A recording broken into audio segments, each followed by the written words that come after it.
Last time on Cursebreaker. During our first night in Hogwild, we defended the city from gnolls that turned out to be kind of pushovers. But the gnolls weren't the real problem. Joe had already taken over the town with his mind-controlling elixir. We discovered his secret hideout beneath the water tower, killed his mutated kobolds, and found Emery chained up and nearly dead. This is getting pretty dark.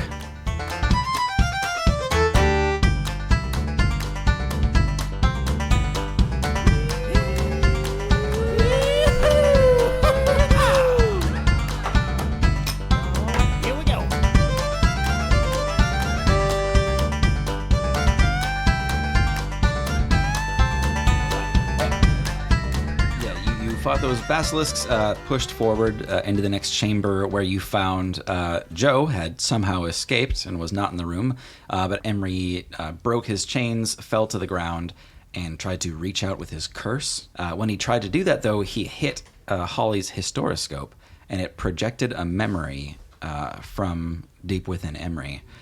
It showed you a vision from his perspective where Emery was trying to save a young boy who had been taken by these blinded goblins, but he failed. He was unable to act in his fear.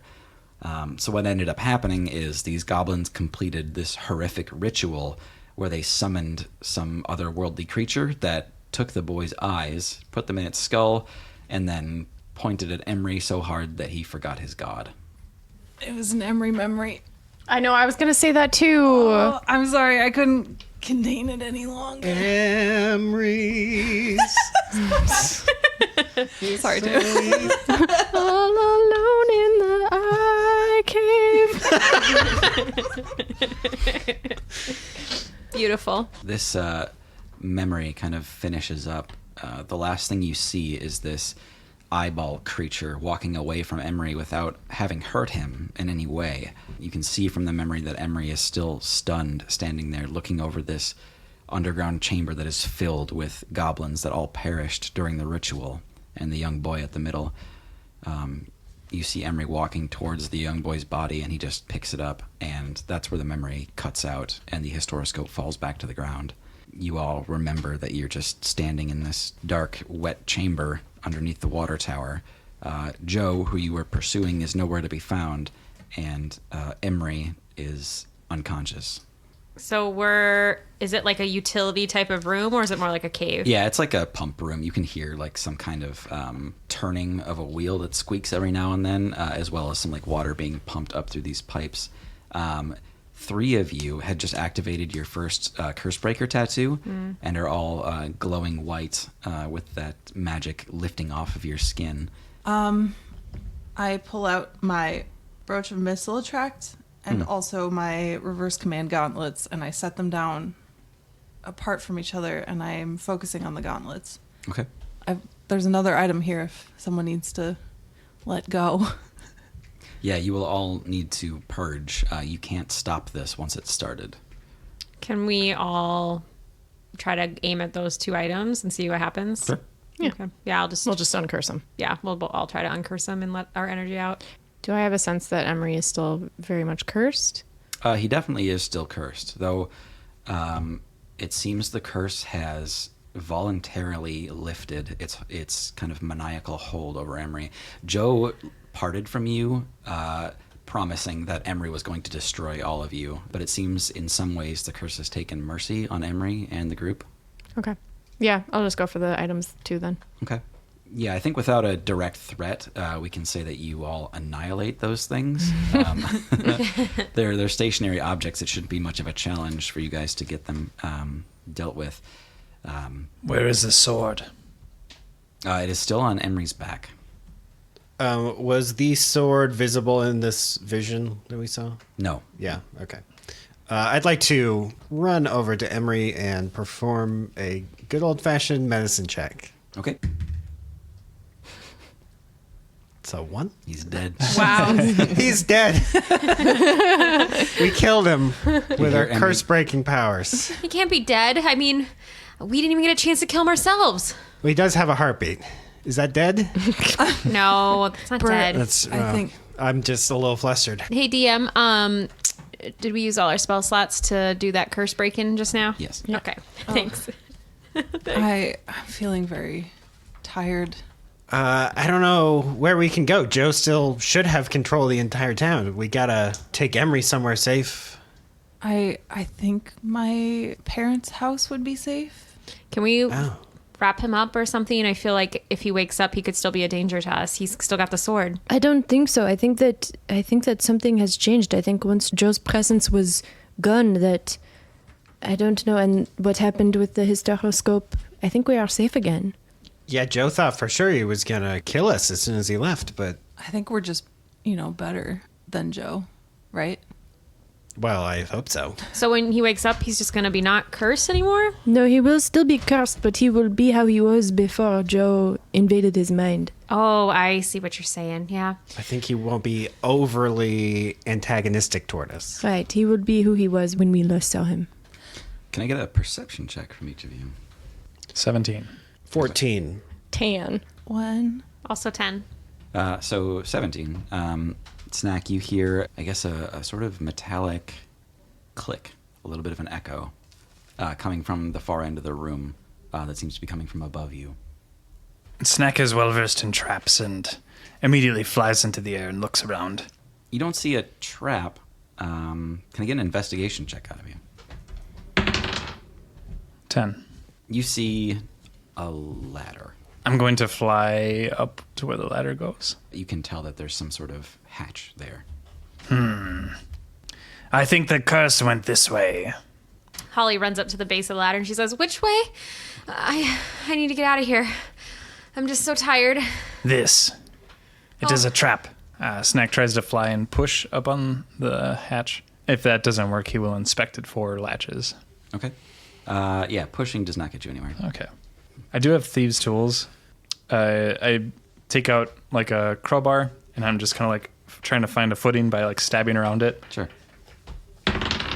13. Okay. Yeah, you expertly use your very skill-intensive thieves' tools by shoving a crowbar into the lip of this thing and prying the hatch open. The entire panel just falls off the ceiling and hits the ground. Look out, Holly. Yeah, Holly, make a dex save. Holly's right at the base of the ladder. Yeah. 15. Nice. Yeah, expertly dodged that. But the rest of you hear this metallic clang as this square panel falls to the ground. And Snack, you can see a way that goes all the way up. I think we must leave this place. Yeah, no kidding. Uli, can you carry Emery? Yeah, I can do that again. I hoist him. Well, does he have a way of carrying his sword on his self? He's already got it strapped to him. It's Yeah. strapped to him. Okay. Yeah. Then I'll just sack of potatoes him. Okay. Your spell slots may be gone, but your strength is still with you. Yeah. Yeah, strength. Thank goodness for that. My strength slots. Wait, who has the stoppy talkie on us? Not I. I think you do. Do right? I? Tibio here. Oh, yes. Do you want to talk to Dave? What should I tell him? Doesn't Law still have one of these? Yeah, but he can't come on private property, I guess. I don't know. Without a warrant, right? Anything that Law knows, Joe will know. Ooh, that's a good point. Then speak in code. What should I tell them not in code? And I will try to find a way to say it in code. Why don't we send them a message not with the stoppy talkie? Oh, so smart. Oh, I can do that. Yeah. Will you please send a message to Barrett? I forgot we could do that. Dear Dave, it's us. We're safe. We found Joe's secret hideout. We're all headed to the Nissa's house, so meet us there as soon as you can. P.S. We're bringing Emery in tow. Sincerely, Engelbart F.F. Wisherspoon. We don't think Dave is controlled, right? No, he had a flask. Right, he has his own canteen or right. flask. So we've got at least 2 allies in that. Did you guys drink anything that wasn't alcohol? No, only alcohol. Snack stops licking a pipe. That's nearby. Oh no. Let's get out of this tunnel. So Snack, you throw open the hatch and kind of fly out. Holly is soon to follow. When you come to the surface, you first notice a blazing fire. Pieces of the water tower are stacked on top of each other and set ablaze. kind of in the center of town here. You look around and see the entire town of Hogwild is outside encircling this area. Cool. Is this like one of those festivals? Holly, hurry. That's not the wild out. We don't do that. Let's not draw attention to ourselves. It's kind of all eyes on you as you surface here. You see Law standing with his wings outstretched, and when he closes them, you see Joe standing behind Law. That was a cool entrance. I gotta give you that. Looking around, you can also see Barrett is being held down by Veery and Benth, and Dave is being held down by a dozen townsfolk with ropes that have got him sort of pulled in many directions. How? Dave, you get my message? He kind of like looks up at you, but is still struggling against these ropes and doesn't respond. Can we run? Can we just run the other way? They're surrounding us. There's no way to escape. Unless Snack. you can fly. Just fly away. I cannot abandon my No, friends. go get Uli's parents. Go for And help. Door, maybe? Go, Snack. Go now. Holly like pushes him to get him to go. Okay, Snack flies off towards the Nisses. What's your AC? 13. Okay. A crossbow bolt kind of sails off into the night, narrowly missing Snack as he flies away. Yeah, Snack, you did it. You made us lose all of our spells. Yeah, that's not a good idea. No, we need help. What else are we gonna do? Joe says, I'm done here. I'm done with this town. My distribution center is forfeit thanks to you. It exploded. What was your whole aim here anyway? What does Hogwild have for you? A good start. But that's over now. Time to start over. And I'm gonna get a clean escape. Or they're gonna get it. And he gestures to Dave and Barrett. Oh, this again. Joe, we have done this before and it did not end well for you last time. Do not do this again. Just leave.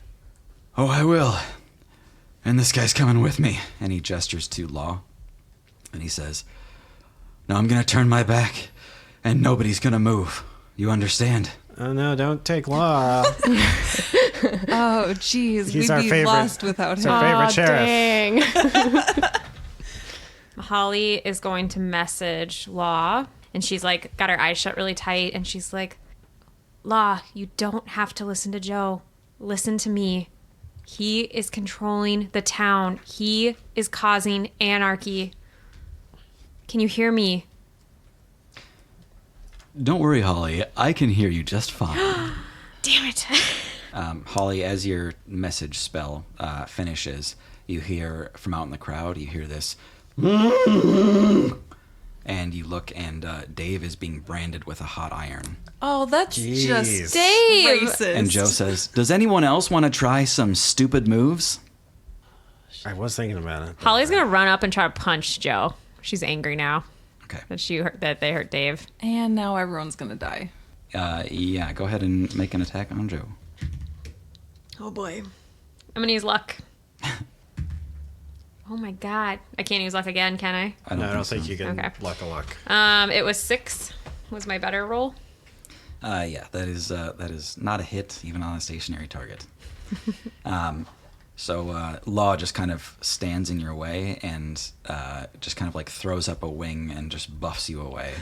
That was very dumb. You can't do this. This is not right. You hear a sort of muffled wince as you see somebody has driven a dagger into Barrett in response for you acting out, Holly. Holly, he said not to move.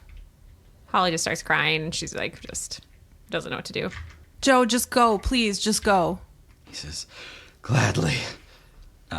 Law spreads out his wings and takes one big flap and grabs Joe under his arms with his talons and begins trying to lift off with Joe, who's also holding his jug.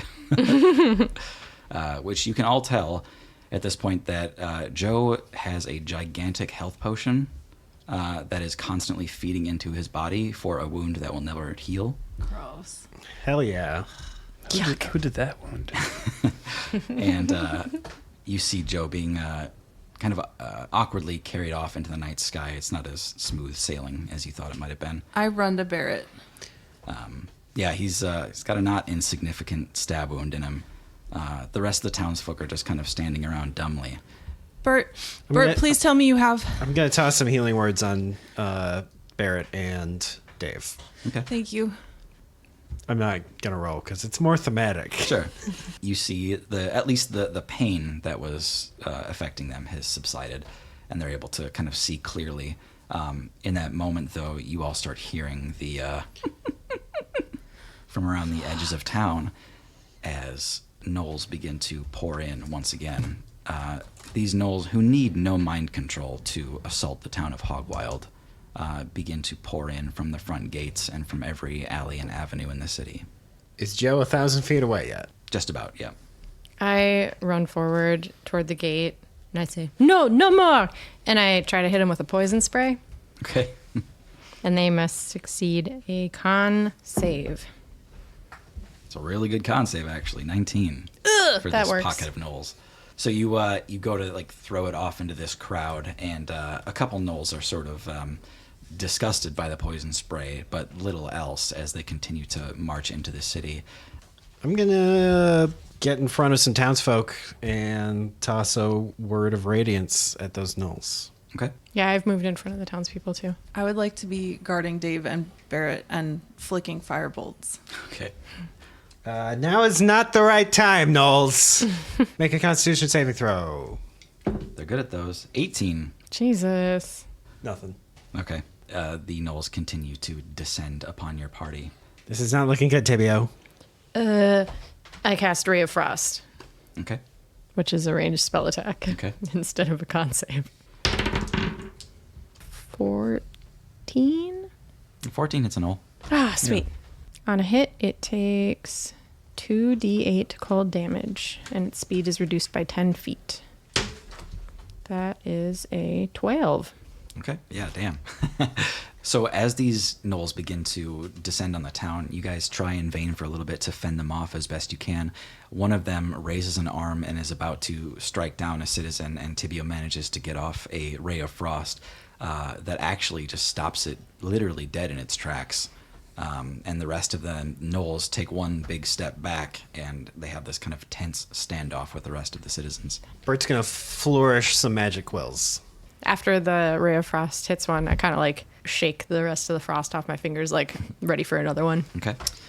Snack, you are whizzing through the cool night air towards where you remember Holly's parents to be, sort of course correcting every now and then as you weave through the trees. You can see the porch light at their estate out in the woods there, and you land on their front porch. What do you do? I look for one of their windows I inspected earlier and tried to make a covert entrance. Okay. Yep. They have a door. Yeah, give me a stealth check. 16. Damn. Yeah, you enter their house unnoticed. They could be with the enemy. I don't know. Snack looks around and tries to see where they are and what they're doing.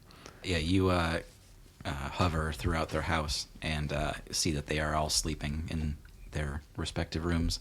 I light the candles in the parents' room. Yeah, you see Uli's mother begin to stir in her sleep, and she sits up, and then you see her like reaching around at her bedside, and she grabs a wand and she like points it out towards you. Who's there? I flew up. Uli's mom. It is I, Snack. You then hear Uli's father, without even rising from his bed, just says, "Is that the dragon?" Yes, it is me. I go back to the ground now and stand triumphantly. Uli's mom throws the wand at you. Ouch. What do you want? I believe that there is a big event happening near the water tower. It is no more Joe with a jug. He was staring at us sternly. I think that the law is with him now. Uli's Clear as dad, crystal. Uli's dad sits up in bed and they just stare at each other for a sec, and they're like, "Did you say the water tower's gone?" I don't know who did it. I think it was Bert. But Joe is. This has happened before. Joe has taken over all the townspeople, and some of your offspring may be in danger. Fortunately for you, you have many, but I thought you would care to know this. They both are kind of like standing up and shuffling on slippers, and all of a sudden, Uli's mom looks up with these big, startled, wide eyes, and she says, "Door, no, no, no, no, no!" And Dor is standing over you with a two-handed hammer about to come crashing down on you. And then he just kind of like stays it when he sees you there, and he says, "What's going on?" It is I, Snack the Dragon. From dinner, right? Yes, Dor, your siblings may need your strength. What? Yes, the town, I believe. I thought it was a festival at first, but I think it is more of a takeover. Back at town, the gnolls are about to descend on the townsfolk. In fact, it's getting to the point where you're going to have to make some decisions on who is going to be saved and who's going to be sacrificed.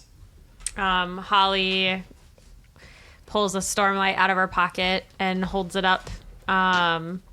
And she presses a button on it she didn't see before. And instead of being like a flashlight, it kind of like turns into like a globe on the end to be like a globe on the end of a stick, a little globe. Mm-hmm.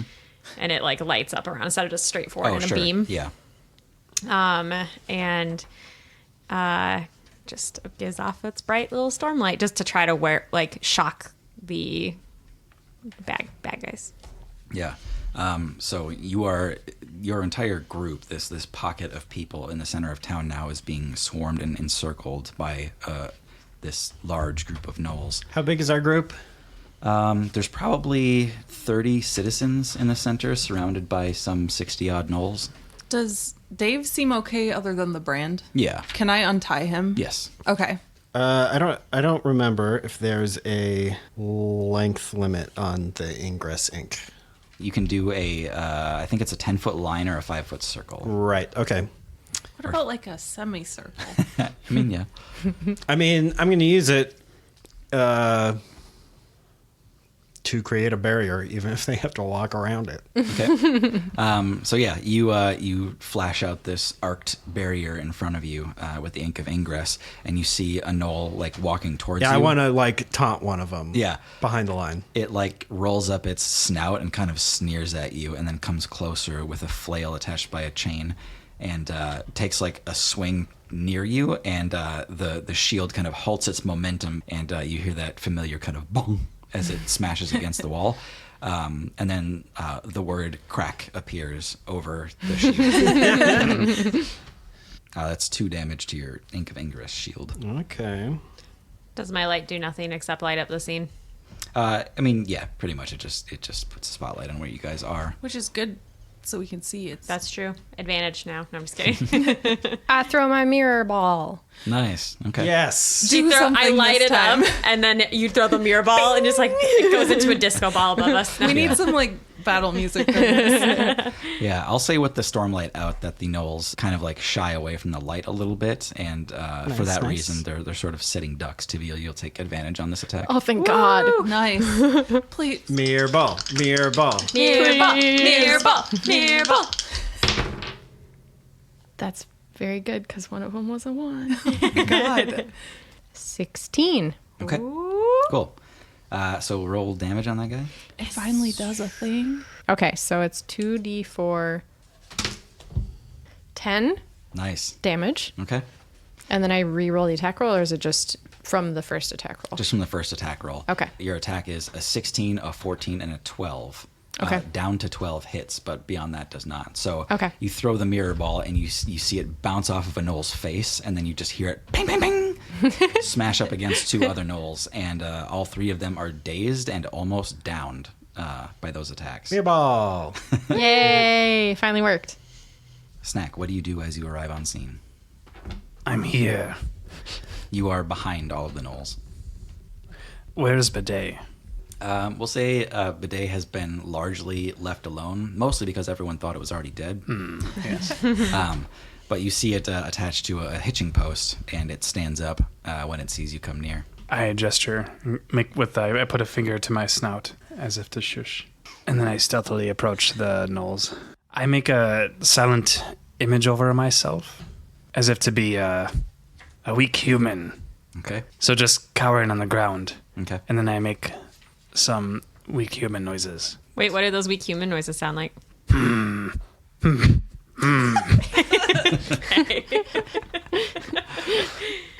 I'll say 5 or 6 gnolls at the back of the pack turn around and notice you and start walking towards you with clubs in hand. I'll wait till they're close. Yeah, they're pretty much upon you and they're ready to just like pound you into the ground. I cast Thunder Wave. Con save. That is a 14. That does not do it. All right. Fuck it up, Kenneth. 28 thunder damage, and they get pushed. Their corpses get pushed 10 feet over. Okay. So from the middle of the crowd where you're all kind of stuck right now, you see towards the back of the crowd that 3 of them just go sailing up into the air, kind of like ass over tea kettle, cartwheeling through the sky, and fall back down to the ground. Do you drop the illusion after that? Yes. Okay, yeah. Then you see a snack standing at the epicenter of the explosion. There are 6 gnoll corpses surrounding him now. It was me the whole time. Yeah, Snack's back. You look up to see Snack, and you look beyond him at the gates of Hogwild. You see Dor is riding a warg into town. He is dragging a gnoll by a leather strap across the ground, and he is hoisting a warhammer high into the air. He comes up next to a few gnolls that were near Snack that didn't get hit by the blast, takes his warhammer and drives it through their chest so hard that it comes out the other side. You all see that Dor's eyes are impossibly red and almost like they're bloodshot to a point of sickness. It dawns on you at this point that Dor is what you would call a barbarian, and he is deep within what you'd call a rage. Yeah. That's my big brother. He cleaves another pack of gnolls, and you just hear this as he continues to swat through them. Dor kind of skids to a stop on the warg, looks over at Uli and says, "Nisclan, wild out!" Tivio says, yes! Uli, Yeah. instead of being your awkward self, something is summoned inside you that you didn't know existed. You cannot resist the rallying cry of your family. You enter a rage. Cool! Whoa! So fucking Yeah. cute. Okay. When you enter a rage from any point now on, you get a free spell cast of any level, and then you immediately surge. Ooh! Does that count if I have no spell slots? Yes. Oh, sweet. Okay. How do I go into a rage? I think that's up to you, but the effect is the same. You all can all see that Uli's muscles suddenly just kind of flex out. She becomes like totally like veined up and vascular, and her eyes go this bloodshot red, and you see her eyes just darting from side to side, and she lets out this like shrill squeal. Why a squeal? I sound cooler than that. Okay. Make your noise. Let's hear it. And I would like to see if there are any weapons around me that aren't attached to Dave. There's a flail that's been dropped by a down gnoll. I will take it. Okay. And I'll like nudge Dave up. Yeah, he stands with you. Cause I feel like he should get in on this. Yeah. Okay. What is your spell cast? Can I move first? Sure. Okay. I would like to run into a crowd of gnolls. Okay. I guess I'll also thunder wave. And then I auto surge. Yeah, that is an 8 on the Thunderwave save. They don't save. They are blasted back. 10 damage, and then they're pushed 10 feet. Okay. Yeah, 3 of those gnolls that had been bonked with the mirror ball were kind of like retreating back into the crowd, and you just like followed them right to where they were, and they were the first ones to get hit by your Thunderwave, and they have been made into corpses. Yeah. Another pocket of gnolls just gets kind of blasted. You've cleaved this group in half, such that the gnolls are beginning to be separated now. Okay, and then I'm rolling for my surge. That's really dumb flavor-wise. Okay. I'm frightened by the nearest creature. What insect is Uli afraid of? Maybe beetles now. Okay. Yeah. So, like, you run into the middle of these gnolls, like, blast them all to pieces, and then, like, in the midst of your rage, in the midst of all this carnage and destruction, you see this fat beetle slowly flying through the air and just kind of lands on your shoulder. No. And I slap it. You can all see magic arcing off of Uli as it looks like she's about to explode again to try to get rid of the beetle. You see, kind of in a whirlwind of action, Uli's other siblings have been called by this rallying cry that Dor let out as well. Barrett just stands up and 1-inch punches a gnoll, and its head just caves in. Great. Veery tackles one and just starts strangling it on the ground. And Benth Yeah, he's not a fighter. still just kind of runs away.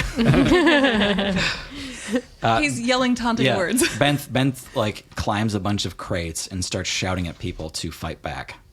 Dave kind of looks at you in stunned disbelief before idly crushing a gnoll in the palm of his hand.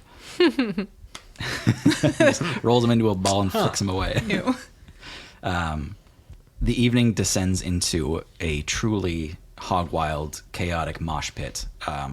These gnolls are no threat, especially when you have the confidence behind you that Dor has given. Dor himself is wiping these things out in droves. We kind of pan around the scene to see each of you just demolishing whatever comes near you. These townsfolk have gone from fearful and pocketed to chasing gnolls down alleyways and chasing them out of the city gates.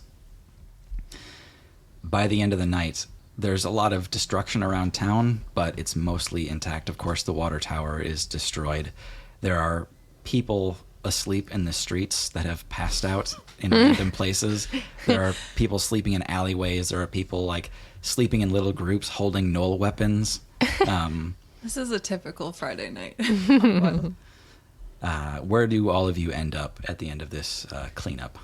I mean, Holly probably just went where everyone else went, in the bar, on the inn, or something, like curled up on a bench. Tibio is trying to gather the dead and move the gnollish dead out of the town and any townsfolk. There were no casualties on your side. Okay. Barrett and Dave got the worst of it. Okay. Then I gather the injured and just make sure everybody's okay. Yeah, it's very easy for Tibio to march the dead out of the city. These gnoll corpses just obediently get up and walk out. I was literally thinking in my head, I'm like, Tibio's so weak. How's he going to carry those dead bodies out? Not carrying shit. I also am going to check on Emery. You can see that he's dehydrated and that he had been tortured to some degree. He's fairly injured and in worse spirits than you've seen him. I gave him water from my canteen because I don't trust the drinking water here. The water is theoretically safe because Joe's far enough away, but... Yeah, Joe's gone. Also, the cistern where he was introducing the mind control element is destroyed.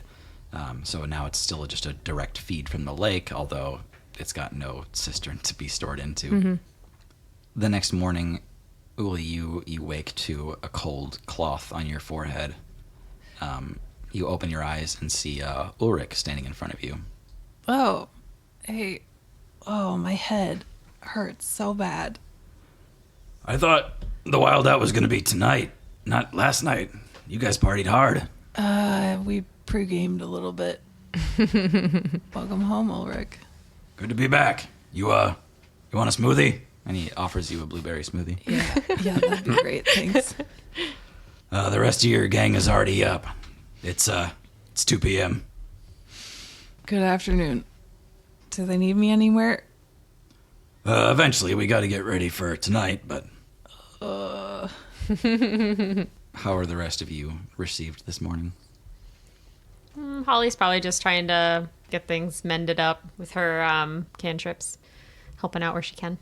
She's kind of subdued this morning. Bert is gathering quotes from the townspeople about the wild night. Nice. Tibio is, pretty somber. This was like the first massive amount of violence and death he's really seen. And even though everybody's told him that it's okay, like, he's still not sure how he feels about it, though he knows it was necessary. Mm-hmm. Yeah, just very introspective, trying to help out where he can. He's a young boy from his home from his first battle in war. Yeah. You're a man now. Now you're a man. Snack? Carnage hero? Tibio, Yes, Snack. I was wondering, did we do well last night with killing the gnolls? I think so. I don't know. I do not think that killing is something that we should do, but this town was in danger, and from what everyone has said, there is no way to reason with the gnolls. I don't know. What do you think? I tried making some traps, Tibio, that wouldn't kill the gnolls, but just catch them. Unfortunately, I just keep catching children around the city. I'm quite tired. Snack, you are letting the children go, yes? Yes, yes, of course, but I wanted you to know that I do try, Tibio. Thank you, Snack. Ilya kind of overhears your conversation and says, "Oh boy. All right, Snack, let's go free those kids." See, I told them not to come by again, and they think it's fun, I swear. Third time this morning. How many traps did you lay? I did not sleep much. There's 3 pit traps and 1 tripwire, but they seem to think it's fun to find the holes in the ground. Do you remember where they all are? I think so. And Uli, you step back inside after experiencing the sunshine for just a second. Emery is on the ground here. It's just you and Tibio, Uli. Emery kind of stirs awake, and you can hear him like tip over a glass as he like rolls over. Get up. I'll give him a minute. He is face down on the floor of the bar. He has been through much more than we have these past 2 days, and we have been through much. I hate it when you're reasonable. You see his shoulders kind of shrug, and then his shoulders kind of bounce. And it takes you a second to realize that he's sobbing into the floor. Oh, no. Tibio, this is not my wheelhouse. I kneel on the ground and gently place a Skella hand on his shoulder. You can hear him do that kind of rapid inhale. Emery, it is okay now. Joe is gone. I didn't even try. I couldn't move. You had no choice. He had control. He had control of the whole town. It was not your fault. I couldn't save him. Only he's talking about his past. Oh, but hey, Emery, I think you might need this right now. And I hand him the tantrum tankard. I think he takes it and he throws it across the bar. Why does no one want to use this? I swear it's good. Tibio kind of like settles into sitting on the floor and helps Emery kind of like sit up a little bit instead of like laying on the floor like a Yeah, dirty bar baby. floor. And he says, I am sorry, Emery. I know that it is something very personal to you, but we saw your memory of what happened in the cave with the boy. He just kind of like lets out a heave. Emery, it was not your fault. You were overwhelmed. You were outnumbered. You were not equipped for that battle. Yeah, he looks a lot more defeated and subdued than you've ever seen him. He doesn't say much, but he seems to kind of try to stick by your side, Tibio. Well, I think you've got this covered. What's that, Ulrich? He's calling me. Okay, bye. Yeah, you run outside and find Ulrich. The rest of your party is being conscripted by other townsfolk to kind of help out around Hogwild. They still fully intend on having the festival tonight and getting as fucked up as they did the night before. Ulrich has brought a enormous convoy from Tildry full of food. There are several wagon carts, like 16 deep, just chock-a-block full of supplies. He's pulling one cart into town, And when he kind of arrives at the center, he explains that this cart is meant for the Wild Out Festival. The rest of the carts are destined for Vindorn. In fact, that is the convoy that Dor is supposed to protect. He's protecting Ulrich's convoy. Right. Ulrich actually isn't going any farther. Okay, good. Yeah. He's going back to Tildry after today. He has to go run things with Margot. Ulrich, what are you moving from Tildry to Vindorn? Oh, it's just food, supplies, aid, like blankets and stuff. They need it really bad in Vindorn. Oh, I see. I assumed that Dor was going to be doing crime. I thought it was going to be a crime caravan, but it's an outreach caravan. Yeah. That's way better. All He right. just does what he's paid to do. yeah. Are we all back in the bar at this point, or where I are mean, we? yeah, you're all like in the scene whenever you want to be. Okay, Yeah, sorry. yeah, sorry, yeah. What's the situation up there in Vindorn? Sounds pretty bad. Yeah, their central governance is essentially collapsed.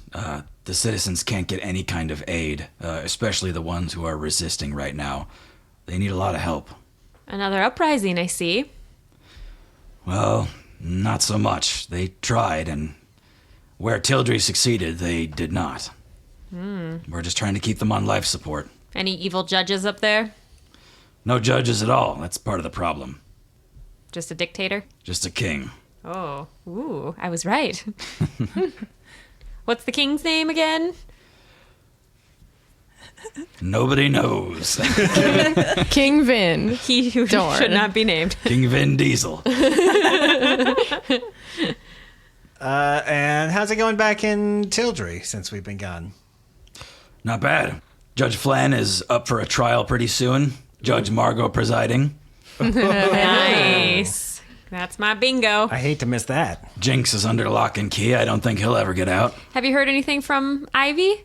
Sounds like things are going pretty good. Their patch is all sold out. They made a killing. Holly, you ought to check in with them. I think they owe you a pretty penny. I can't wait to see him again. They miss you already. They told me so before I left. Aw, that's nice. If you see him before I do, tell him I'll be home soon and I can't wait to see him again. I will. I'll be going back pretty soon here. I just couldn't miss the Wild Out Festival. This is the first time in 6 years we've had the whole clan together. That's amazing. Ulrich, I wish you could have seen the whole clan fighting together last night. It was truly a sight to behold. Yeah, I heard some pretty wild stuff. Yeah, they beasted out for sure. What did you call that? What did they call it? The Nis battle cry? Oh man, did Dor rage? He did, yeah. And so did Uli. Oh wow. Well, so did every Nis that was there. I don't know what came over me. Just, That's like that time that older kid tried to beat up Benth. Remember, half of us started going wild. We almost killed that bully. Yeah. We got in so much trouble. We don't talk about it anymore, right? Bert, at that moment, Ilya nabs your attention. She's been kind of quietly moving about town this morning. When she finds you, she says, "Hey, I've got kind of a strange request." Oh, lay it on me. Can we go talk somewhere? Oh, sure. You move out of the bright sunlight back into the hair of the hog, which is pretty much empty at this time of day. She sits you down at a table and says, you have, All right, Ilya. okay, look. And she like holds out her arm and shows you the Tildry tattoo on her hand. And she says, can you do something about this? You want me to remove it or like Yes. paint over it, make it look like a dog or something? No, that gatekeeper said he'd be able to get it off, but he's floundering. He can't. And I don't want to be bound to Tildry. I don't want to be bound to anyone. That makes sense. And with a new government in Tildry, there's no repercussions for doing so. I guess you can't be summoned by Snack at any moment. Did you know that's something he can do? I was not aware of that, but I think that just makes this more of an urgent crisis. All right, can you get this off or not? I'll see what I can do. I take out the Silverlight quill and start sucking. Yeah, it's like Dark you like alleyway. you like They're in the bar, aren't they? Yeah. Oh, okay. God. yeah you absorb this tattoo, which also means you have the ability to put this on somebody else. Yeah, I wondered if I could make use of the ink. Yeah, you can store the ink in a spare vial. She says, "Wow, that is a huge weight off. You get summoned and roughed up once in your life, and you feel like it's just going to happen again and again." I imagine that's pretty traumatizing. I owe you. Again. Don't even mention it. No, Got any other embarrassing tattoos you need me to take care of? I do owe you, though. I'll find a way to repay you. That would be great. I love this back and forth with Leah and Bert. Or she's constantly owing him a life debt. We're gonna need a lot of help setting up for tonight. You know that, right?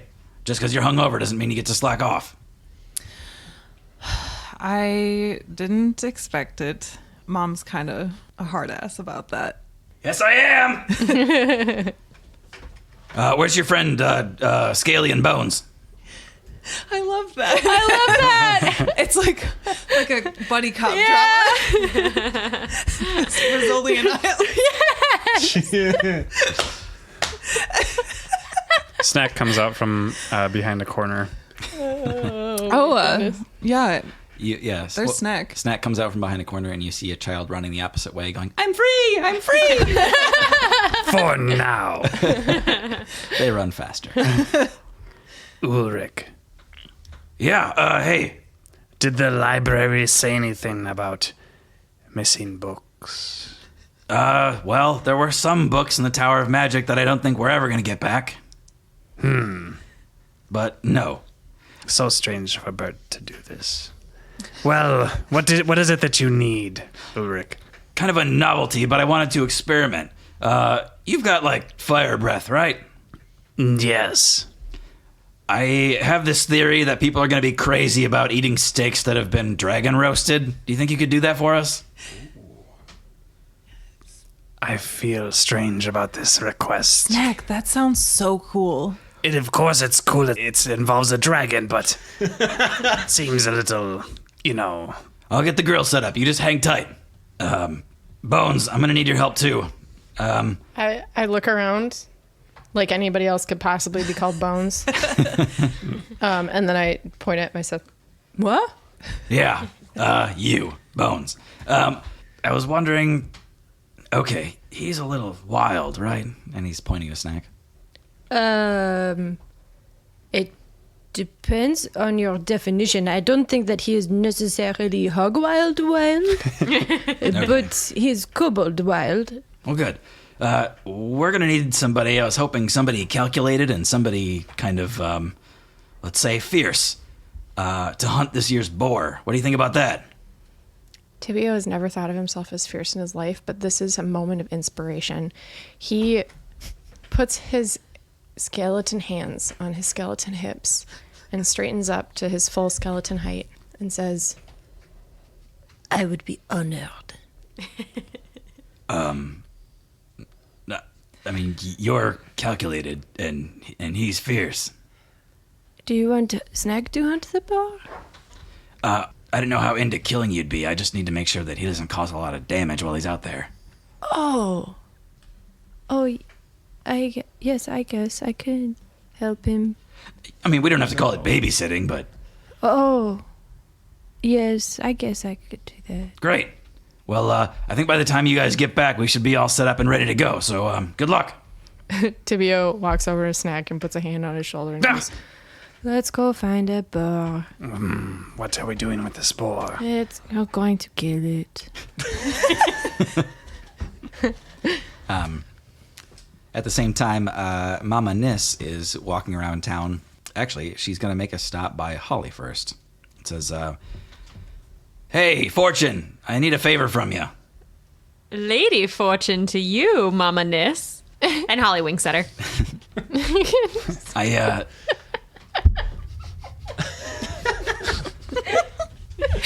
Will you stop hitting on all my family members? I'm not hitting on her, I'm just being cheeky. oh, man. I remember you saying you were pretty good with a needle and thread.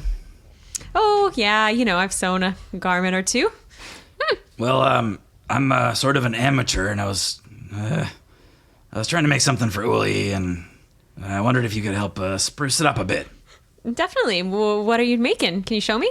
Yeah. She takes out this pair of handmade overalls. She says, No. I really wanted to make her something nice. I was even trying to follow this really expensive pattern that I bought. It's supposed to be magic when you're finished with it, but I couldn't figure it out. That's so cute. I can frame a house in half a day, but I can't run a needle through a thread, or I can't thread a... Damn it, you know what I mean. Holly sees a little package pinned to the back of the overalls. That's the pattern, and it's got HH in the corner. It's one of her own patterns. yeah. Holly, this is a very early model that you made. These are fire-resistant overalls.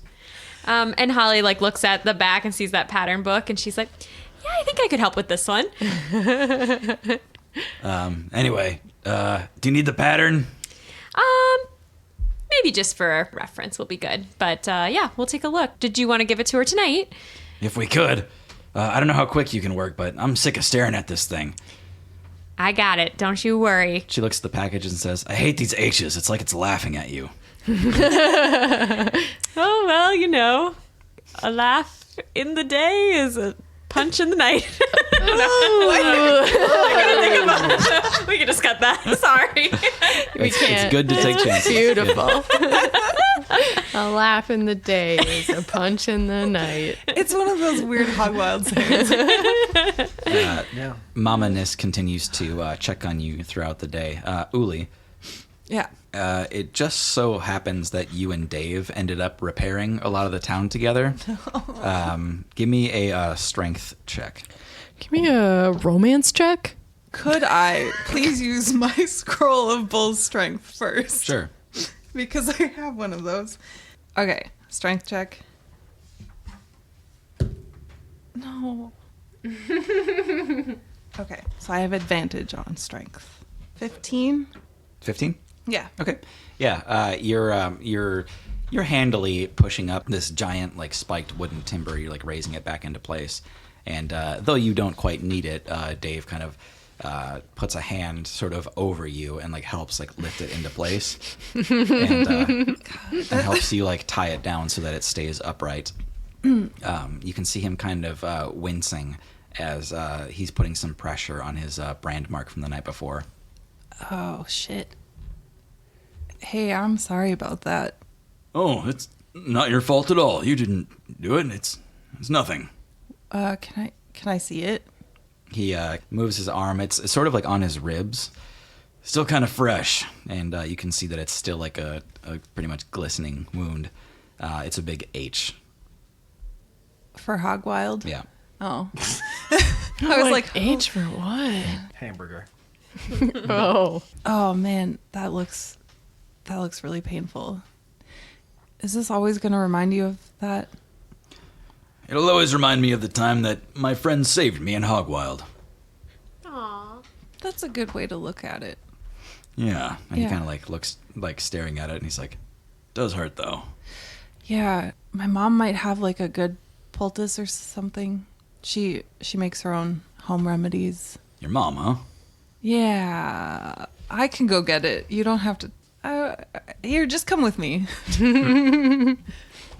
yeah, you go and track down Mama Nis. When you enter the Hair of the Hog, she kind of steps in front of Holly, who is working on the overalls, and sort of tries to get you to look away from what's being created. Okay, weird. Hey, Mama. Mm-hmm. Do you have any? Let's go over here. Oh, yeah. Okay. Do you have anything that would be good for this? Like the burn. I mean, yeah, if you pinched him somewhere else, it could help distract the pain. And she tries to get near him. No, something to put on it. Oh.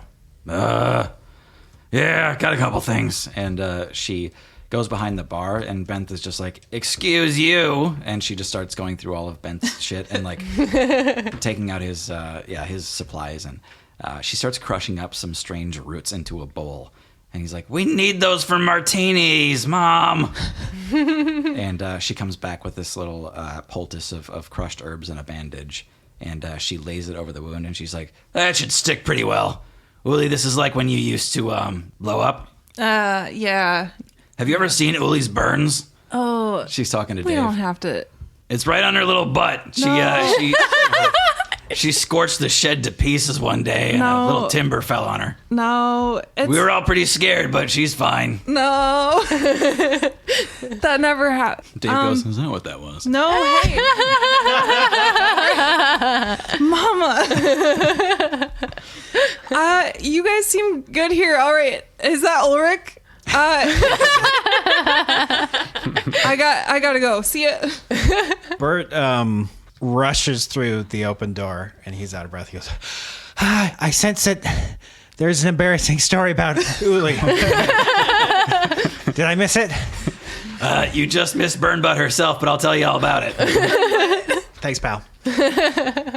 In the woods, not far outside of town, Tibio and Snack have followed a stony little crag, tracking down this old boar that's got a few arrows sticking out of it. You can tell this thing has lived a long and full life. It is near its den, and it's just kind of snuffling around in the dirt. Why are we here, Tibio? Is this a test? Not a test, but it is a job. We have been tasked with procuring dinner. And that is our target. And he points to the boar. And you don't mind this? We don't have to have a trial? This is a little different. I personally would not consume the boar, but I understand that others do eat meat. So it is acceptable as long as we are kind in our killing of it. Kind and killing. Kind. I've heard something of this before. So I will leave the task of the violent part to you, as that seems to be your strength, and then I can carry it home to Hogwild.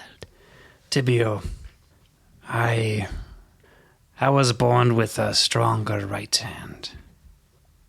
We discussed this long ago, and I found that when I needed to stab with my left, it was harder, so I stabbed with my left. Here you go. And I hand Tibio the dagger. You want me to stab with my left hand? If you so desire, but I think it must come from you, Tibio. I have heard of what Ulrich speaks, and I think Vindorn will be a dangerous place, with many things that deserve death. I think you need to work on this. Tibio looks at the dagger for a while and nods to himself. Yes, Snack, you may be right. I know we are going to some dark places, and maybe it is time for me to grow up. And he kind of straightens up and walks over to, like, behind the boar. Yeah. Give me a stealth check as you approach. This thing is kind of pushing its nose through the dirt of all of its previous kills. There's a bunch of, like, old bones laying around its den. 8. Oof. You step right onto an old dry bone that cracks in half, and the boar kind of, like, sits up with a start and turns around and looks straight at you, Tibio. Is the boar a small beast? Yeah. I say, I am very sorry, my friend, but I have been tasked to provide food for the people of the nearby village. That's fucked up. Yep. It will be quick. It's like just frozen in place, staring at you, and then you see its feet kind of like shuffle back and forth, and it says, "You think you got a chance? You think you got a chance, half pint? Check the footwork." He starts kind of like darting back and forth, side to side, and he looks at you and he's like, "Take a stab, I dare you. You see these arrows? You got nothing. Nothing." I with the bones on the ground. I make a little fence Okay. around him. Yeah. Give me another stealth check.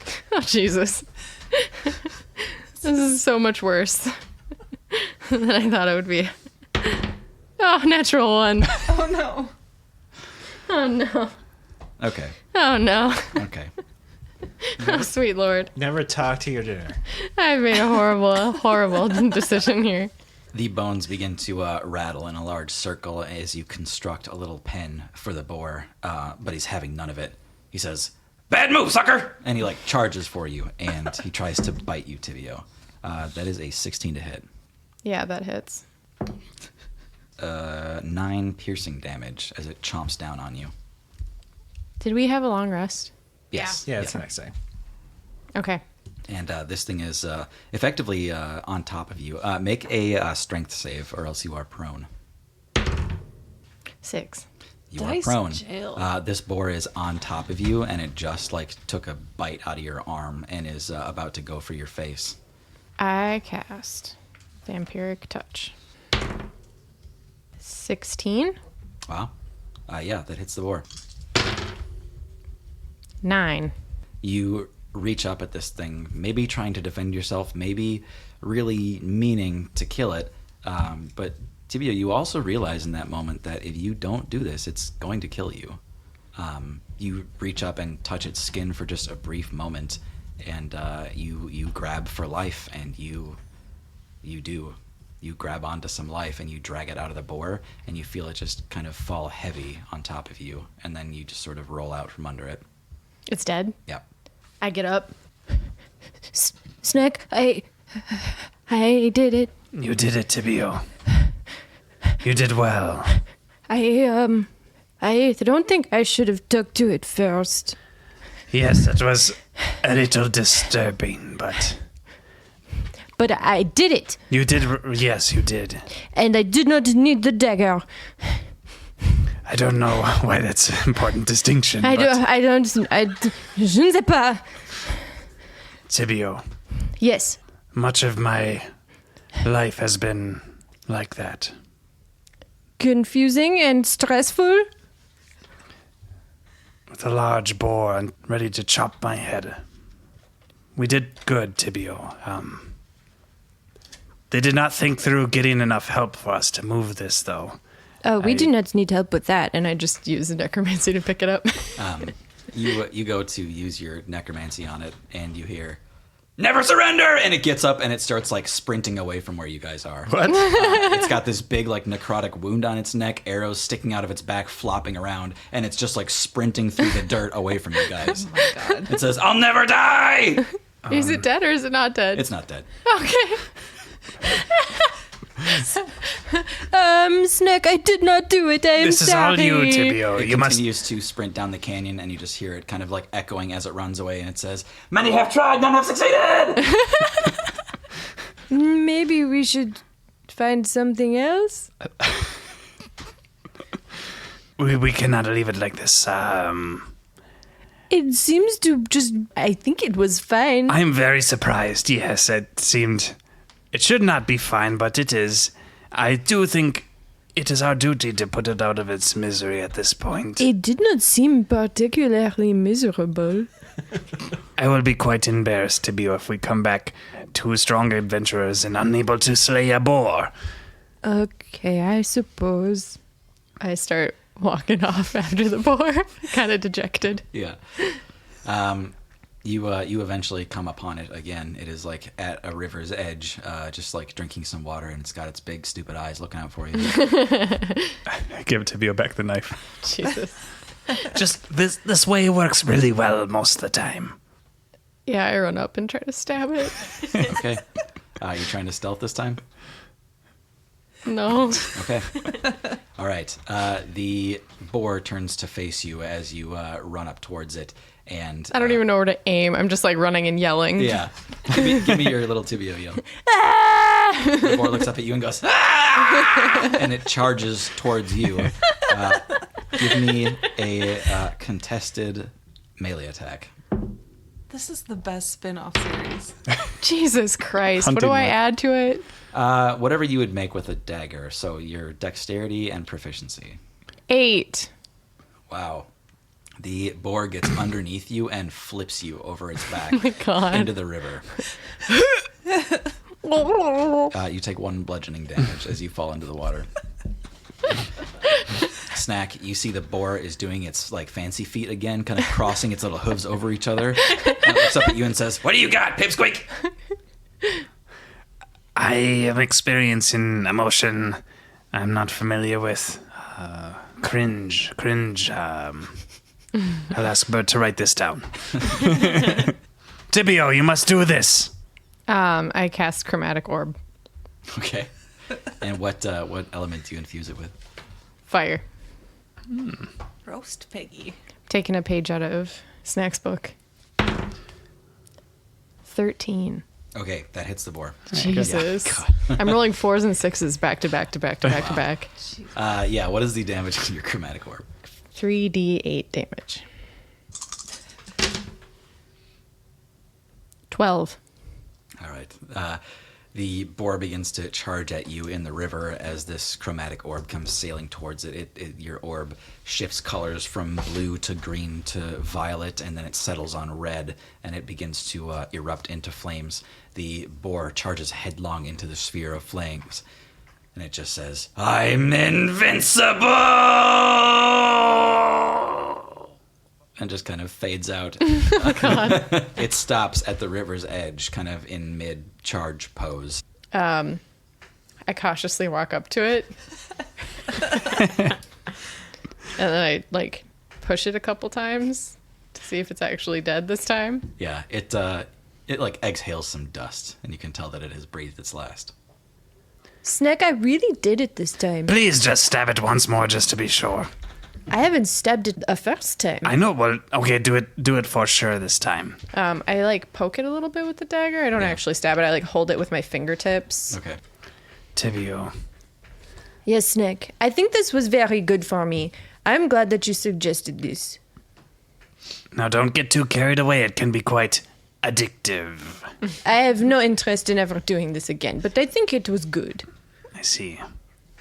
Well, should we just kill a few more things just to be sure we have enough? I think that we are probably fine. Okay. And I throw some frogs out of my pocket. And we drag the corpse back to Hogwild. Okay. Yeah. Just march it into town. Holly, as you finish up the overalls, is there any finishing touch or special mark you want to put on it? So Holly was following her old pattern, which was one of her originals, and she decided to zhuzh it up a little bit. I don't know if this is an opportunity to try to use the magic tower thread, Tim. Definitely. Okay. So I got this from Margot Bingo, and it is the flexible reagent that can make I can make magic items with. And so I know they were fire resistant to begin with. I think Holly wants to still have them be fire resistant. I'm trying to think of what else might be good for Uli's whole thing. Holly's going to use, she knows she's going to attach the crystals to the little buttons that hold the overall. She's going to make them black crystals. Okay. The straps. Neat. And the straps that hold it on around it. So those are going to be where the crystals are on it that attach it to the weave. And as she's sewing, she's trying to think of something that Uli really needs. While you're making these, Mama keeps checking on you. There's not a day that goes by that I don't worry about her. I mean, I know she's fine. She's strong and magic and whatever, but I still worry about her. She's kind of dangerous. But she's also sweet, and I think sometimes she gets, I don't know, a little lonely. It's hard for her to keep friends. She tends to scare them off. I don't know. It's never been easy for her. But, if this helps protect her, if this helps her, keep it in or keep people safe or keep herself safe, I owe you, Holly. I definitely have tweaked the pattern just a little bit. They're still fire resistant, still very cute. I mean, badass, very badass. Holly like goes shifty eyes, like, is that what orcs care about? Half orcs? I don't know. And then she says, what do you think of some extra, constitution, some health and vitamins Yeah. built in? Anything that'll keep her upright. Well, I'm going to call these the vitamin fire pants. Never tell Uli that. She will. just for myself. She kind of holds them up after they're complete, and she says, wow, this is better than the pattern. She steps on the pattern package. She goes, screw you, HH. Holly just like cringes a little bit and scrunches up her nose at that and just doesn't say anything. These are great. Thanks, Fortune. Holly, thank you. No problem. Anytime. The day kind of wears on. Night is approaching. People are starting to get excited, and they're sobering up from the night before and ready to drink again. Snack, Ulrich kind of gives you the signal. He's got the boar in place. He's got the steak flanks in place. He wants you to try to breathe fire on as much of this as possible. This is the year they all had dragon fire. Yes, of course. Is it now, Ulrich? He looks around and he says, hold on, let me make sure everybody's watching. He's just like, hey, everybody, he's a dragon. I'm a dragon. There's some applause and claps and cheers. Cool. That's our friend. I dart up into the air, just fly straight until I'm basically out of sight. I'm guessing it's like evening. Yeah. And then I just stop flying and just like free fall until I get close to the ground and then just do like a flyby, get really fast flame, Swoop. really quick, like short flame burst. And then I circle back around, do a barrel roll or whatever. Yeah. And then do like a full on like after that. Cool. Yeah, there's like this napalm effect as you all feel the brightness and the heat coming off of this grill. And you can see that a lot of the steaks are set momentarily ablaze as the extra hot dragon fire rolls over them. But the place erupts into applause and cheering as the night begins to kick off in earnest. You all see Barrett walk over towards the water tower and all the pipework that's sticking out of the ground. And then he just takes a flat hand and he just like punches the thing. And the fountain just starts gushing water into the air. And a bunch of kids like run towards the fountain and start playing under the water fountain. Sick. I think just 24 hours ago, that water was controlling people's minds. So the Wild Out Festival starts. First thing they want to do before the sun is down is a watermelon eating contest. These watermelons are from the Barrow family farm. These things are enormous. Each contestant gets one watermelon to try to eat. Who wants to compete? Holly wants to. Okay. Do I have the overalls yet? No. Okay, then I'm not partaking. Okay. What? Tibio doesn't understand what's happening. This is a cultural experience he's never had, so he just thinks that everybody's going to eat watermelon and have fun. He doesn't understand it's competition, but he is going to try and eat one. Okay. All right. We got Holly and Tibio kind of up on stage. Dave is up there, and we'll say, Bidet. Just kidding. Yeah, okay. Bidet. Dave and Bidet are also on stage. Everybody who's participating, give me a Constitution save. We're going to lose one person per round here. So Tibio actually like followed Holly up there. Okay. So he's kind of looking around and watching everybody else like go to town on these watermelons, and he like starts to like scoop pieces out of his and Okay. like take little bites. I got 20. Tibio takes the first bite and he realizes that this is very sweet and very good and very delicious and very refreshing. So he starts to really dig in and he gets a 17. Damn. Okay. So Dave is doing fine. Bidet takes one bite of watermelon and realizes that healthy food is not for Bidet. And Only crumbs. Crumbs. Bidet just descends the steps of the stage after one bite of the watermelon. And Ben just says, "We have our first loser." Go ahead and roll again, everybody. Oh. Can I use luck on this save? Yes. Sweet. I'm going to use luck. Watermelon eating luck. Damn it. 6. Okay. 22. All right. Tibiolo's watermelon. Dave got a 2. He kind of like leans back and pats his belly and he says, "There's a lot of water in those things. I'm not a Not a water buffalo. damn it." Were you gonna do it? I'm sorry. That's good. He looks down at the crowd and he goes, "Yeah, I'm not a water buffalo." And he descends the stage. It's Getting just you two heckled now. by the crowd. Yeah. The crowd kind of tightens up and cheers on the two of you. This is the last round of watermelon eating. Let's see who pulls it off. 7. 22 again. All right.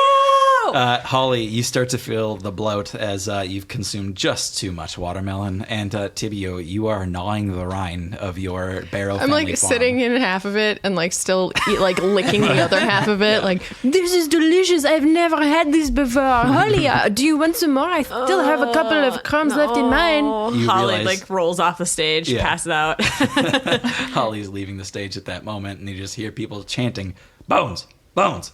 Bones! Bones!" And I look around and I just like kind of just now notice that I'm on stage and people are cheering me. Oh, does anyone else want some? Does Tibio win a golden watermelon? I think Tibio should get something. Tibio, you get a bag of magic seeds donated by the Barrow family farm. Oh, cool. That was kind of the last thing that happens before it actually gets dark. So the sun is officially now past the horizon, and you've got that cool kind of magic moment where there's no sun, but it's still bright. Uli, Yeah. you're kind of tending to your own business, still sort of preparing as night falls here. When you notice that the place has more or less gone pretty quiet, you step out into the middle of town to see your mom is waiting for you. She's holding a folded piece of cloth.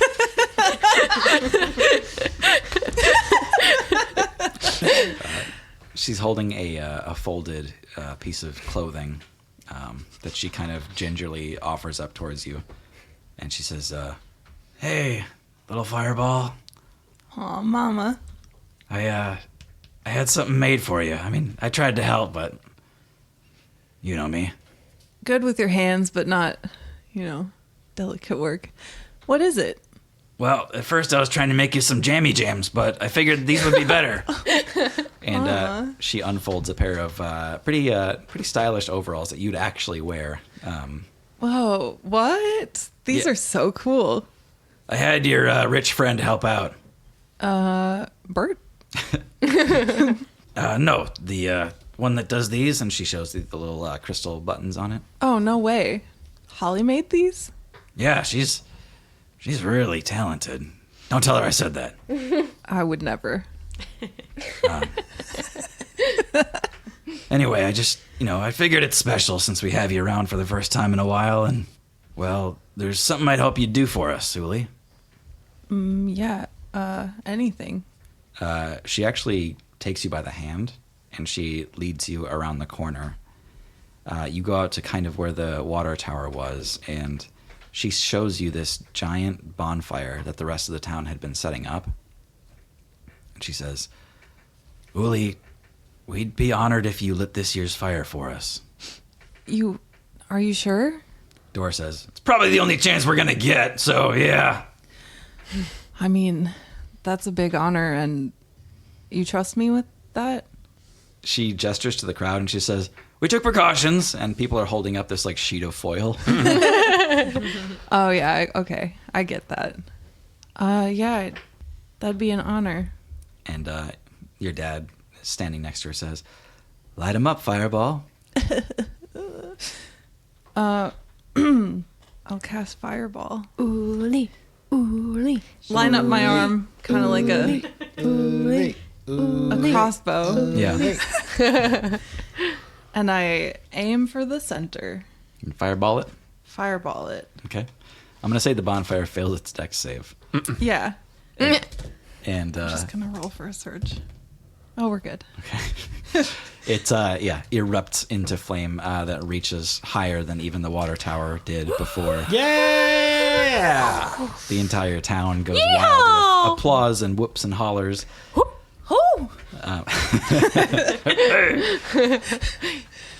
And people kind of descend into festivities immediately. Everybody's pulled every which way to dance and drink and sing and party just like they had the night before things went south. At some point in the night, Bert, Door sneaks up on you, and he goes, "Hey, Ah! Mr. Door. hey, and you hear Barrett not far behind say, "Go ahead." Door says, "I wanted to apologize." Is that how you say it? You nailed it. Listen, I'm weird about magic, okay? And you should have told me. I'm standing by that. I get it. I crossed a line. I should have been more forthcoming with what I was doing. It's just the first time Uli surged, she was 5 years old. I knew at that moment that nothing I ever did would be as impressive as what she is. I wanted to treat her like a sister. I got caught up on the wrong things. I think I understand. Magic can be pretty scary, even for people who are used to it. But I think you should know that Uli really isn't any different than any of your other sisters. She just is trying her best and wants to make you all proud. I think I'm starting to see that, even though, I don't know, maybe it's too late. I don't think it's too late. Yeah. Well, I got something for you. I think it suits you. He takes off of his back this enormous war axe and sets it into your hands and says, "This is called brain gore, because you're smart and stuff." But I think it just, it fit you. I'm going to do a strength check to see if I can hold it. Please do. It's called brain gore. Nice. Beautiful. Ooh, 15. Yeah, you tense your whole body. This axe is about 25 pounds. And so you're just like, Wow, brain gore. yeah, it looks good on you. How'd it get a name like that, I wonder? Oh, yeah, I cleft a guy's head right in half first time I got it. I figured it was something along those lines. Thank you, Mr. Door. This is quite a gift. Give it a swing. Oh, no, I couldn't, in front of the master. Oh, sure, I get it. Bashful, huh? Well, it'll do you some good on the road, I promise. All right, I move it over my shoulder. And, almost fall completely backwards. He looks at you proudly and kind of turns his back and walks back towards the bonfire. At that moment, Snack, you are approached by a vaguely familiar hobgoblin. He says, Our game was interrupted the other night. Yes, it was, wasn't it? It was. I don't mean to approach you for a rematch. I think that would be folly. I was bested, I believe. Not only that, but you didn't take my stuff, and I thought you would.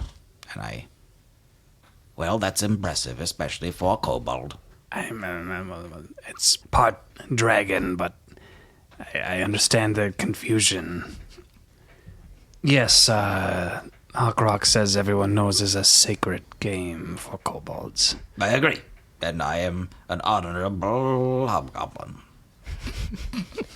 For that reason, I believe I owe you this. and he extends his hand. In it, you see a small sapphire and a rolled up scroll. They're yours. Take them before I change my mind. Thank you, Mr. What was the name again? Hobgoblin. You may call me DeLorean. Yeah, that's a hobgoblin name. DeLorean. I have a sneaking suspicion your parents did not give you such a name. No, I've always had such a fancy and elegant name. DeLorean, before you leave, I am building a faction on some level, and I was wondering, you have seen how I am fair and kind Yes? as far as dragons go, and if you do wish to wear my colors and join my flight, well, you may. There is one other, and I gesture towards Bidet and give him a slight kick to make sure he's Yeah. awake. He's barfing up watermelon. Most interesting. allies are perhaps more valuable than golden jewels. I will join this faction. Wonderful. How is it that I fly your colors? Bert! Bert! Bert! Dragging over this giant axe. Yeah, Mr. Snack. Mr. Bert, Yeah. we have another who is joining my faction, who is going to be allies with us. Cursebreakers. You're what? Would you mind, Bert? we have not much time. This hobgoblin is busy. Delorium here needs my tattoo. Your tattoo? Yes. You have your own tattoo? Yes, just as we previously discussed. Oh. Do you remember what it was? It was very cool. You're not even going to comment about my very cool axe? Oh, yes. Is this one of the competitions to see who can get the most sweaty? Oof, if it was, I think I'd be a shoo-in. Okay, the snack tattoo for the faction that we talked about Yes, of course. with the design that I made. Sure, why not? I'm gonna put the Cursebreaker tattoo on DeLorean, but with the summoning ink. A variation on the Cursebreaker tattoo. It has a dragon like wrapping around the bar in the circles. Okay, yeah, cool. Cool. That's so neat. Delorium, you may keep this sapphire. I will keep your word cloth. He kind of like clasps his hand around the sapphire and he says, I have joined the right team. Yes. You know of what brews in the north. No. Oh, In fact, I haven't left Hogwild in years. well, I'll know where to find you. All right, Snack, who was that guy? As we're walking away. Yeah. I think his name was... it was Delorium, yes. He was... we played Hawk Rocks. One thing led to another, and apparently I'm starting an army of some kind. It's very difficult to be kobold transitioning to dragon, Bert. Yeah, I can imagine. Now, Snack, I didn't want to bring this up, but it seems a little weird for me to be giving people snack tattoos when you still haven't taken up the Cursebreaker tattoo. I did say I would do this. They'd said I was not ready and that you would know when it is best. That's true. Do you think you're ready? I think I'm closer, Bert, but perhaps not this night. Bert, well, I glance around and reach into the lamp and pull out some of these books. Bert, I procured these from the library. Oh my God. Yes, they are useful, I believe. I asked a fellow librarian person if they could help me find facts about bones and things of Tibio's world. Wow, these are amazing, Snack. This one here, this is a first edition. Very, very good. Well, I tried reading them and I did not understand much. You can leave the reading them to me. Yes. I do not want Tibio to know. I don't want to be spying upon him, but I am curious, and I imagine so are you. I am curious. It seems like there's more to Tibio than we know about. There's some weird stuff that happened at the Tower of Magic. And the bird spies. The bird spies, those are weird. Maybe we'll find some answers in these texts. I think we kind of pull back from that and see the raging bonfire and people kind of laughing and singing and drinking and running around together. And Tibio is letting kids take turns riding in his skeleton. Oh, yeah. Okay. Yeah. Oh, yeah. And he's set it up so that it's more like a pony. Yeah. Yeah. Yeah. It's just a horrifying horse. Yeah. Oh, you're right. And Tibio's a horrifying horse. And I think the last thing we see tonight is a raven perched on some of the wreckage of the water tower, staring down at the party. Ow. Wild.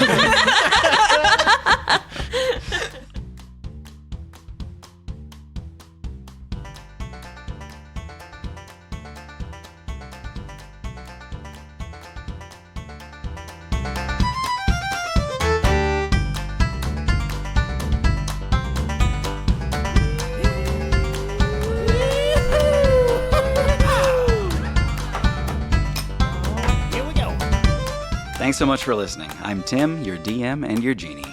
I'm Hannah, playing Holly Hyacinth. I'm Thomas. I play Engelbert F.F. Wisherspoon. I'm Tara, and I play Tibio Famur. I'm John. I play Snack the Kobold.